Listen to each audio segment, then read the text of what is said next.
हनुमान् श्रीपदो वायुपुत्रो रुद्रो नघोजरः अमृत्यवीरवीरश्च ग्रामवासो जनाश्रयः धनदो निर्गुणः शूरो वीरो निधिपतिर्मुनिः पिङ्गाक्षो वरदो वाग्मी सीताशोकविनाशकः शिवः शर्वपरो व्यक्तो व्यक्ताव्यक्तो धराधरः पिङ्गकेशः पिङ्गरोमा श्रुतिगम्यः सनातनः अनादिर्भगवान् देवो विश्वहेतुर्जनाश्रयः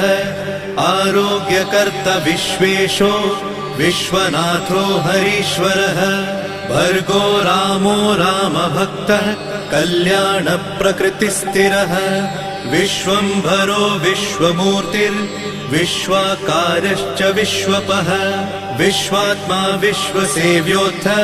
विश्वो विश्वहरो रविः विश्वचेष्टो विश्वगम्यो विश्वध्येयः कलाधरः प्लवङ्गमः कपिश्रेष्ठो ज्येष्ठो विद्यावनेचरः बालो वृद्धो युवा तत्त्वगम्यः सुखो यजः अञ्जनासूनुरव्यग्रो